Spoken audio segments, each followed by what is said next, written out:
Welcome to another random bullshit video where I just talk about some random stuff that means nothing. I want to talk to you about Cody Rhodes winning the championship, why I feel it was the right choice to have chosen Roman Reigns as his opponent and not Seth Rollins. I want to talk to you about Roman Reigns and his title reign. And I also want to talk to you about CM Punk and his somewhat recent title reign in recent history.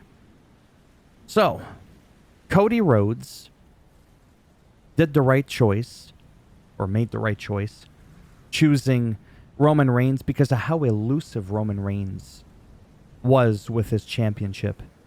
He was champion. I don't have a script here, so hopefully I don't screw anything up, but you'll get the gist of it even if I'm off with my numbers. Roman Reigns was champion for 1,316 days, but in that time, he only defended the championship 31 times. That's like defending it every day for a month, and that's it. And then for the next 3.5, almost 4 years, you do nothing. Whereas CM Punk, who has the longest reigning championship in history, the one right before Roman Reigns, of 434 days, he defended that championship in the first 4 weeks alone nearly 16 times. That was half of what Reigns did in almost 4 years. CM Punk, during his 434-day reign, defended his championship 149 times. Do you know how many decades Roman Reigns would have to have been champion to match the amount of times that CM Punk defended his championship? Quite a bit. So facing someone like CM Punk, with all due respect, or Seth Rollins, that's like actually willing to fight all the time, and I know that this is scripted, I'm just saying, it kind of waters it down a little bit. Whereas with Roman Reigns, you barely are able to get a scheduled championship match with him. When you do, there's always interference, bloodline rules. So it makes it a lot more next to impossible. Then the other thing too is because Seth Rollins, no offense, was only champion for like roughly a year or so, it does, with all due respect, even though it's the workman's championship, the workhorse championship, it also has it with Roman Reigns that's just what made it more special to me. And I think that's why it was the right call. And during WrestleMania, what was really, really neat too, the way they did the booking, in my opinion, was, sure, you had Cena come back. You had Shield, Seth Rollins momentarily come back. You had The Undertaker. The Rock was coming out, and this, that, and the other thing. We weren't expecting to have that many people. Like, it's one thing to, Brock Lesnar comes down, or The Rock comes in, bloodline rules, I'm a whip you boy, and then Stone Cold Steve Austin comes out or something like that, gives him the stunner, and then Cody Rhodes comes in, capitalizes. No, there was not only back and forth with multiple legends that came back, but they weren't sticking around, because at the end, Cody Rhodes was still left to defend for himself against Roman Reigns that was reaching for a chair. And when they were coming to help him, like John Cena, for example, Cody Rhodes still ate a spear with a solo Sakoan spike to the throat at the same time. It's not like Cena or Undertaker were there to stop him from getting pinned. So it showed and made Cody Rhodes look that much more resilient and that much tougher, because he was able to kick out and face adversity on his own, but those people would come out to kind of help even out the odds, because the deck was stacked against him, as the expression goes. So had it just been a simple match against Seth Rollins, like I said, and this is like taking nothing away from Seth Rollins, it literally would not have been the same. So that's partially what the story was about too, because when you have Roman Reigns, when you have his real life cousins, the Usos and Solo Sikoa and The Rock, they're all true blood. It's not scripted to be cool. They really are actual family. And then the Rock's won multiple titles, the Wild Samoans, just like everybody in that lineage. And then you have the Rhodes, which is a pretty big family. You had Dusty Rhodes, you've got Dustin Rhodes, you've got Cody Rhodes. That's partially, I guess, what that whole story was about. Like Cody said before, I'm not 6'4". I'm not some big imposing dude like his brother Dustin Rhodes. He's an average look. I mean, I wish I was average looking like that. I'd have to lose a bit more weight and do a couple more arm curls. I'm getting there. I'm kind of in between actually looking like Kevin Owens and Cody Rhodes. If you could picture an in between, I'm sort of kind of there. But that enough about me. So I think that's why it was really important, because it tugged on our heartstrings, didn't it? Like I said, you never knew, like, oh my God, this is it. He's so done. He's totally done. A spear and a fucking, a Sakoan spike to the trachea. Not once, but like a couple of times.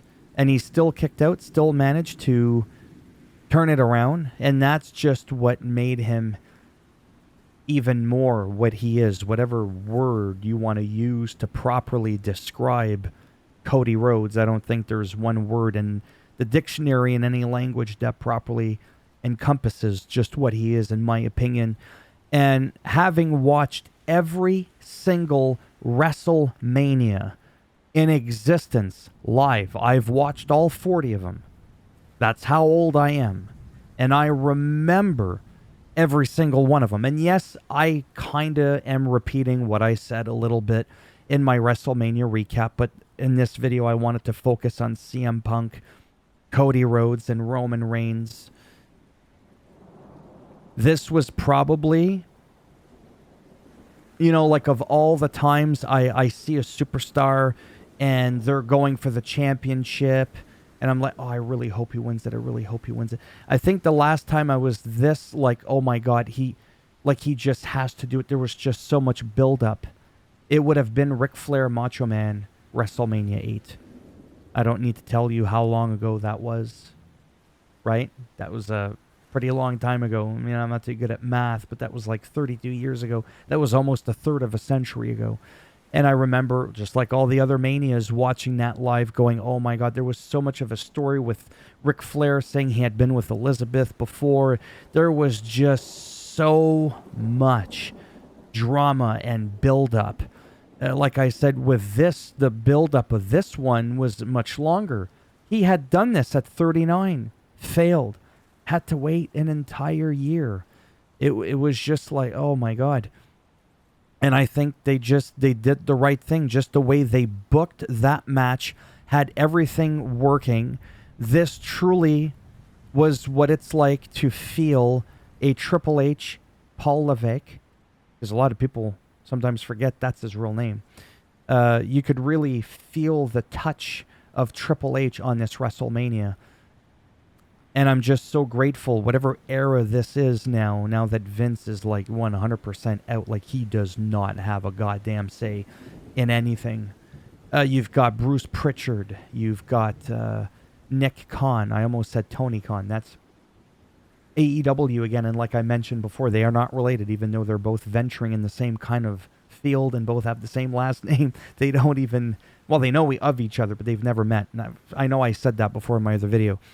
So yeah, so that's why I still want to congratulate CM Punk, even though it's scripted, but still, I still want to, now that he's back in the picture, in the limelight, I still want to tip my invisible hat off to CM Punk for having, in my opinion, in some ways, and this is going to be the controversial bit, in some ways his title reign actually overshadows Roman Reigns' title reign, because of the lack of title defenses.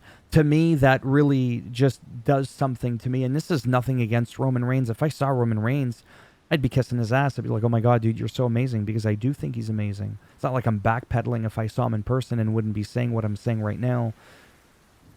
And I would take the same schedule. If I was given Roman Reigns' schedule versus CM Punk's shit and still make the same amount of money, I don't know, to be honest with you, what I would be doing. But if I could have more spare time, and that's not to say that he didn't work hard, Roman Reigns, that is. But it still needs to be recognized that in the modern era, to me, the last most significant title reign was CM Punk. That title reign was magical. And as a matter of fact, let's go ahead and take a look at some of the longest in history. Shawn Michaels, 231. Brock Lesnar, 223. Bret Hart, 248. Hogan, 248. Yokozuna, 280. JBL, 280. John Cena, 280. Ultimate Warrior, 293. Superstar Billy Graham, 296. Diesel, 358. Hogan at 364. AJ Styles at 371. Macho Man at 371. Then you had Roman Reigns at 1,316, but at 1,200 plus days as of the making of this article. John Cena, 380 days. CM Punk again, 434 days, over the 400-day mark. And of course, Pedro Morales, 1,000. Yeah, that was in the early 70s. That's why I said like in somewhat recent memory, not like 50-something years ago. And Bruno Sammartino, obviously. Hogan at one point, 1474. And then Bob Backlund for 2135. And then Bruno Sammartino when you combine... yeah, there was a stipulation. I can't remember there, but yeah. Yeah, from 63 to 71, like we're talking 50, 60 years ago. So in somewhat recent history, CM Punk has the last meaningful title reign. It's not that Roman Reigns' wasn't meaningful, but it gets diluted when we talk about the 1,316 days. And I'm kind of glad that they didn't beat Hulk Hogan's, Roman Reigns didn't beat Hulk Hogan. He didn't need to beat Hulk Hogan's record, because in order for him to have done that, he would have had to have surpassed SummerSlam, surpassed Survivor Series, and then what, drop it at Royal Rumble? No one's dropping a 1,600 day title reign at Royal Rumble. No offense. So what do? WrestleMania 41? I mean, you could, but by that point, it's just overdrawn. Like, it's just really overdrawn, really. So that's why, based on these historic figures, CM Punk, as you could tell, has one of the longest reigns ever. I mean, does he not have like the 5th or 6th longest reign ever? Still at 434 when we look at all these numbers. So we still have to talk about that. And like I said in closing, that's, I think, what made this a bit more magical. Like I said, facing Roman Reigns versus somebody like Seth Rollins that's willing to defend it 25 nights out of the month, right? It wouldn't have carried as much weight. And that's not an insult to Seth Rollins again. It really, really isn't. So yeah, I'm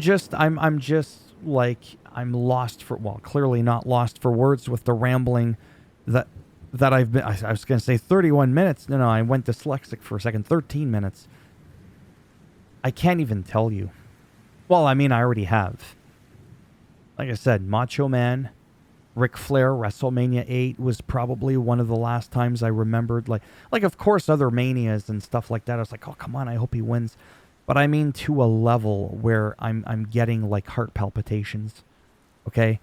This has to be the most beautiful story for me for a main event of any kind, of any promotion ever. And then his wife Brandy coming in, and Randy Orton, Kevin Owens, Sami Zayn, Jey Uso, LA Knight. Like it was just magic. And then having The Undertaker, Cena, The Rock the way he was. I really feel like The Rock really added, you know what I mean? He was like the seasoning on the steak. The steak it's great on its own. When you have a really good steak, you don't need to add anything to it. But sometimes, yeah, little spices on your steak just to give it that little extra oomph. And I truly feel like The Rock was the seasoning on the steak. I'm craving a steak. I really feel like it added to the whole experience. And I'm so thankful for him. I made a video on this. I don't need to rehash it. I am blown away by his performance, how long he wrestled for, nearly 45 minutes, barely breaking a sweat. Cody Rhodes wrestling over a half hour, 35, 37 minutes on night 2, 45 minutes on night 1. Just a little over an hour in less than 24 hours of wrestling. And to put on that much of a show, like, I hope this story, just lasts forever. And speaking of the story and, my father this, my father that, with all due respect, Dusty Rhodes has won the NWA Championship 3 times. He was a United States Heavyweight Championship, a World Television Champion multiple times. And when he was NWA Champion there, that was under like the Jim Crockett promotion. That wasn't like, I suppose, the big leagues like WWF. And I think that's what they mean by that when they say Cody now did what nobody else in his family could do. They're talking about WWF, WWF, and WWE. Like, under that umbrella of, like, the McMahon, Triple H promotion, right? Because now you're going to start thinking that Dusty Rhodes never held a title, and he's held some. Quite a few, actually. Because in WWF, he was never even looked upon as a top guy to win a championship. No offense. He was like mid-card. So for him, that's what the story was, sort of like an average size guy, not super tall, not super massive, like a Roman Reigns or a Rock or a John Cena. Still got it done, still made it believable, and there was just a connection with a lot of the fans. Of course, there's going to be some people like, had some mid-card beat our tribal chief. Of course, there's going to be people like that, and they're allowed to feel that way. I'm going to say something that people aren't going to like. If Cody Rhodes held on to that title until he retires, and he retires like undefeated, I'm okay. For me, he is so over with me that I would be good with having something that I'm not even sure has ever happened before. Having a historic title reign and retiring undefeated. Or not, undefeated as champion. I know that's a bit much, and I'm not saying that's a smart booking decision. I'll have to fantasize a little bit. I'm having fun here. Like I said, I'm very passionate about wrestling. I have some weird takes at times and whatnot, but this is how I feel. Right? So you can let me know down below what you're feeling about Cody Rhodes, CM Punk, and Roman Reigns. That's what it all boils down to. Like, do you agree with what I'm saying, that in some ways CM Punk's reign was more historic than Roman's? And if you don't agree, that's cool. It's not like I don't want to make it sound like I'm dunking on Roman Reigns' run. Am I slightly downplaying it? Yes, I am. Absolutely. Again, in comparison to CM Punk's, I don't want people to forget how historic his reign was and how hard he worked. And I'm not saying that Roman Reigns didn't work hard. I just want CM Punk's title reign to not just be thrown and swept under the rug, as the expression goes. So there you have it. That's my rant. I love, love, love making videos like this. Maybe I should have had a script. This is what happens when I freeform it. I talk smack for 20 minutes. That's almost the length of a South Park episode, with only like 10% of the entertainment value. Oof, I feel bad for you. Thumbs up if you liked the video. It does greatly help support the channel with the algorithm and trying to make me more relevant in the search results when people are looking shit up. And if you didn't like the video, that's fine. Go ahead, give it a thumbs down. I'll bend it in half. I'll twist it. And I'll give you a solo Sakoan spike in the ass. And if you want to subscribe to the channel, I mean, naturally, that would be great. But if not, thanks for stopping by anyways. Take care. Hopefully I see some of you in the next one. I need to get paid. Bye for now.